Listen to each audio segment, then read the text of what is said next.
Hi everyone, welcome to my channel. ತಮ್ಮೆಲ್ಲರಿಗೂ ನಮ್ಮ ಚಾನಲ್ಗೆ ಸ್ವಾಗತವನ್ನು ಕೋರುತ್ತಾ ಇವತ್ತಿನ ವಿಡಿಯೋದಲ್ಲಿ 2026ನೇ ಶೈಕ್ಷಣಿಕ ಸಾಲಿನ ಇಲ್ಲಿ ವಿವಿಧ ಮೊರಾರ್ಜಿ ವಸತಿ ಶಾಲೆಗಳ ಪ್ರವೇಶಕ್ಕೆ ಸಂಬಂಧಪಟ್ಟ ಹಾಗೆ ಇವತ್ತು ಕರ್ನಾಟಕ ಪರೀಕ್ಷಾ ಪ್ರಾಧಿಕಾರ ಇಲ್ಲಿ ಆಯ್ಕೆ ಪಟ್ಟಿಯನ್ನು ಬಿಡುಗಡೆಗೊಳಿಸಿರುತ್ತದೆ. ಹೌದು, ಇಲ್ಲಿ provisional prize allotment list for the year 2026-27 ಅಂತ ಇದೆ. ಇಲ್ಲಿ ಆಯ್ಕೆಯಾದಂಥ ವಿದ್ಯಾರ್ಥಿಗಳು ಏನು ಅಂದರೆ ಟೋಟಲ್ ನೋಡ್ತಾ ಹೋದಾಗ ಒಂದೊಂದು ಶಾಲೆಗಳಲ್ಲಿ 29-30 ವಿದ್ಯಾರ್ಥಿಗಳು ಆಯ್ಕೆಯಾಗಿದ್ದಾರೆ. ಕೆಲವೊಂದು ಶಾಲೆಗಳಲ್ಲಿ 40 ವಿದ್ಯಾರ್ಥಿಗಳು ಆಯ್ಕೆಯಾಗಿರುವಂಥ ಉದಾಹರಣೆ ಇದೆ. ಇದು ಏನು ಅಂದರೆ ಅವರ ರ್ಯಾಂಕ್ ಲಿಸ್ಟ್ ಆಗಿರ್ಬೋದು, ಅದರೊಂದಿಗೆ ಅವರ ನೇಟಿವ್ ಡಿಸ್ಟಿಕ್ಕು ಮತ್ತು ನೇಟಿವ್ ತಾಲೂಕು, ಅಲಾಟ್ಮೆಂಟ್ ಕ್ಯಾಟಗರಿ ಅಂದರೆ ಯಾವ ಒಂದು ಕ್ಯಾಟಗರಿಯಲ್ಲಿ ಸೆಲೆಕ್ಟ್ ಆಗಿದ್ದಾರೆ ಮತ್ತು ಕೋಟಾ ಇದೆ, ಅದು ಅಲಾಟೆಡ್ ಕೋಟಾ ಅಂಥೇಳಿ ಅಂದರೆ ನಾನ್ ಲೋಕಲ್ ಅಂತ ಇರುತ್ತೆ. ಅಂದರೆ ಸ್ವಂತ ತಾಲೂಕು ಮತ್ತು ಔಟ್ ಆಫ್ ತಾಲೂಕಿನ ವಿದ್ಯಾರ್ಥಿಗಳು ಈ ರೀತಿಯಾಗಿ ಒಂದು ಆಯ್ಕೆ ಪಟ್ಟಿ ಇರುತ್ತೆ. ನಾನು ಈಗಾಗಲೇ ಹಿಂದಿನ ವಿಡಿಯೋಗಳು ತಿಳಿಸಿರುತ್ತೇನೆ. ಸ್ವಂತ ತಾಲೂಕಿನ ವಿದ್ಯಾರ್ಥಿಗಳಿಗೆ 75% ಮೀಸಲಾತಿ ಇರುತ್ತೆ. ಔಟ್ ಆಫ್ ತಾಲೂಕಿನ ವಿದ್ಯಾರ್ಥಿಗಳಿಗೆ 25% ಸ್ಥಾನಗಳನ್ನು ಇಲ್ಲಿ ಮೀಸಲಿಡಲಾಗಿರುತ್ತೆ. ಇಲ್ಲಿ ಇನ್ನೂ ನೋಡ್ತಾ ಹೋದಾಗ ಕೆಲವು ಶಾಲೆಗಳ ಒಂದು ಟೋಟಲ್ ಸೀಟುಗಳು 60 ಇದೆ, ಕೆಲವು ಶಾಲೆಗಳು 50 ಇದೆ, ಇನ್ನು ಕೆಲವು ಶಾಲೆಗಳು 80 ಸೀಟುಗಳು ಕೂಡ ಇದೆ. ಅದರ ಮೇಲೆ ಇಲ್ಲಿ ಫಸ್ಟ್ ರೌಂಡ್ ಸೆಲೆಕ್ಷನ್ ಲಿಸ್ಟಿಗೆ ಈ ರೀತಿ ಕೆಲವು ಶಾಲೆಗಳ ವೈಸು ಲಿಸ್ಟನ್ನು ಬಿಡುಗಡೆಗೊಳಿಸಿರುತ್ತಾರೆ. ಇದು ಕೇವಲ ತಾತ್ಕಾಲಿಕ ಆಯ್ಕೆ ಪಟ್ಟಿ ಮಾತ್ರ ಆಗಿರುತ್ತದೆ. ಇನ್ನು ಫೈನಲ್ ಲಿಸ್ಟನ್ನು ಬಿಡುಗಡೆ ಆಗಿರುವುದಿಲ್ಲ.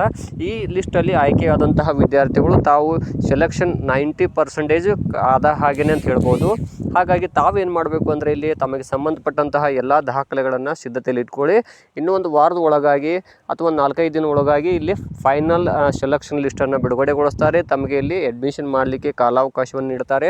ತಾವು ಏನು ಮಾಡಬೇಕು ಅಂದರೆ ಮೊದಲನೇದಾಗಿ ಇಲ್ಲಿ ಜಾತಿ ಆದಾಯ ಪ್ರಮಾಣ ಪತ್ರ ಹಾಗೂ 5ನೇ ತರಗತಿ ಪಾಸ್ ಆದಂಥ ಅಂಕಪಟ್ಟಿ ಆಗಿರಬಹುದು, ಅದರೊಂದಿಗೆ ಇಲ್ಲಿ ತಮ್ಮ ವಾಸಸ್ಥಳ ಪುರಾವೆಗಳಾದಂತಹ ಆಧಾರ್ ಕಾರ್ಡ್ ಆಗಿರ್ಬೋದು, ರೇಷನ್ ಕಾರ್ಡ್ ಆಗಿರ್ಬೋದು, ಮತ್ತು ತಾವು ಯಾವ ಕ್ಯಾಟಗರಿಯಲ್ಲಿ ಸೆಲೆಕ್ಟ್ ಆಗಿದ್ದರೆ, ವಿಶೇಷ ಕೋಟಾದಡಿ ಸೆಲೆಕ್ಟ್ ಆಗಿದ್ದರೆ ವಿಶೇಷ ವರ್ಗದ ಪ್ರಮಾಣ ಪತ್ರ, ಇವೆಲ್ಲವುಗಳನ್ನು ಸಿದ್ಧತೆಯಲ್ಲಿ ಇಟ್ಕೊಳ್ಳಿ. ಅದರೊಂದಿಗೆ ತಾವುಗಳು ಏನು ಮಾಡಬೇಕು ಅಂದರೆ ಎಲ್ಲ ದಾಖಲೆಗಳನ್ನು ಸಿದ್ಧತೆ ಇಟ್ಕೊಳ್ಳಿ. ಮತ್ತು ತಮಗೆ ಏನಾದರೂ ಫೈನಲ್ ಲಿಸ್ಟಲ್ಲಿ ಮತ್ತೆ ಹೆಸರು ಬಂದಲ್ಲಿ ತಾವೇನು ಮಾಡಬೇಕು, ಎಲ್ಲ ದಾಖಲೆಗಳನ್ನು ತೆಗೆದುಕೊಂಡು ಹೋಗಿ ಯಾವ ಶಾಲೆಗೆ ಸೆಲೆಕ್ಟ್ ಆಗಿದ್ರಿ ಆ ಶಾಲೆಗೆ ಹೋಗಿ ಕೊಟ್ಟು ಅಡ್ಮಿಷನ್ನ ಕನ್ಫರ್ಮ್ ಮಾಡ್ಕೋಬೇಕು. ನೆಕ್ಸ್ಟ್ ಅವರು ಒಂದು ಲೆಟರನ್ನು ಕೊಡ್ತಾರೆ. ಸೆಲೆಕ್ಟ್ ಆದ ನಂತರ ತಾವು ಅಡ್ಮಿಷನ್ ಆದ ನಂತರ ಆ ಲೆಟರ್ ತೊಗೊಂಡು ತಾವು 5ನೇ ತರಗತಿ ಎಲ್ಲಿ ಕಲ್ತಿದ್ರಿ ಆ ಶಾಲೆಗೆ ಕೊಟ್ಟು ಅಲ್ಲಿಂದ ತಾವು ಮೂಲ ವರ್ಗಾವಣೆ ಪ್ರಮಾಣ ಪತ್ರ ಅಥವಾ ಒರಿಜಿನಲ್ ಟ್ರಾನ್ಸ್ಫರ್ ಸರ್ಟಿಫಿಕೇಟ್ ಅಂತ ಏನು ಹೇಳ್ತೀವಿ, TCಯನ್ನು ತೆಗೆದುಕೊಂಡು ಹೋಗಿ ಆ ಶಾಲೆಗೆ ಕೊಟ್ಟಾಗ ತಮ್ಮ ಅಡ್ಮಿಷನ್ ಇಲ್ಲಿ ಕನ್ಫರ್ಮ್ ಆಗುತ್ತದೆ, ಅಡ್ಮಿಷನ್ ಆದ ಹಾಗೆ ಅಂತ ಹೇಳ್ಬೋದು.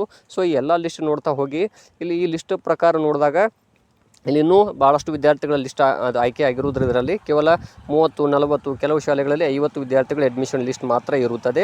ಇಲ್ಲಿ ಯಾವ್ಯಾವ ವಸತಿ ಶಾಲೆಗಳದಾವಲ್ಲ ಟೋಟಲ್ ಆಗಿ 847 ವಸತಿ ಶಾಲೆಗಳು, ಎಲ್ಲ ಶಾಲೆಗಳ ಲಿಸ್ಟ್ ಇಲ್ಲಿರುತ್ತೆ. ತಮ್ಮ ಮಗ ಅಥವಾ ಮಗಳು ಸೆಲೆಕ್ಟ್ ಆಗಿದ್ದಾರಲ್ಲ ಅಂತ ತಾವು ಇನ್ನೊಂದು ಸಾರಿ ಚೆಕ್ ಮಾಡ್ಕೊಳ್ಳಿ. ಯಾವ ರೀತಿ ಚೆಕ್ ಮಾಡ್ಕೊಳ್ಳೋದು ಅನ್ನೋದನ್ನು ಕೂಡ ನಾನು ಹಿಂದಿನ ವಿಡಿಯೋಗಳಲ್ಲಿ ತಿಳಿಸಿದ್ದೇನೆ. ಒಂದು ಸಾರಿ ಹಿಂದಿನ ವಿಡಿಯೋಗಳನ್ನು ನೋಡಿಕೊಂಡು ನೆಕ್ಸ್ಟ್ ಈ ವಿಡಿಯೋವನ್ನು ನೋಡ್ಬೋದು. ಇನ್ನು ಅಲಾಟೆಡ್ ಕ್ಯಾಟಗರಿ ಇದೆ ನೋಡಿ, ಅದು ಬಹಳ ಇಂಪಾರ್ಟೆಂಟು. ಯಾವ ಕ್ಯಾಟಗರಿ ಸೆಲೆಕ್ಟ್ ಆಗಿದ್ದರೆ ಆ ಕ್ಯಾಟಗರಿ ಸಂಬಂಧಪಟ್ಟಂಥ ದಾಖಲೆಗಳನ್ನು ಸಿದ್ಧತೆಯಲ್ಲಿ ಇಟ್ಕೊಳ್ಳೇಬೇಕಾಗುತ್ತೆ. ಈ ಎಲ್ಲ ಮಾಹಿತಿ ನೋಡಿದಾಗ ನಾನು ಇಲ್ಲಿ ಒಪಿನಿಯನ್ ಏನು ಹೇಳೋದಾದರೆ, ಇನ್ನೂ ಇದು ತಾತ್ಕಾಲಿಕ ಆಯ್ಕೆ ಪಟ್ಟಿ ಆಗಿರುವುದರಿಂದ ಇಲ್ಲಿ ಮುಖ್ಯ ಆಯ್ಕೆ ಪಟ್ಟಿಗೆ ಇನ್ನೂ ಒಂದು ವಾರಗಳ ಕಾಲಾವಕಾಶ ಇರುತ್ತದೆ. ಆ ಸಂದರ್ಭದಲ್ಲಿ ಮತ್ತೆ ಏನೇನು ಅಪ್ಡೇಟ್ಸ್ ಬರುತ್ತೆ ನಾನು ತಮ್ಮೊಂದಿಗೆ ಹಂಚ್ಕೊಳ್ತೀನಿ ಅಂತ ಈ ಮಾಹಿತಿಯನ್ನು ತಿಳಿಸ್ತಾ ಇದ್ದೀನಿ. ಧನ್ಯವಾದಗಳು.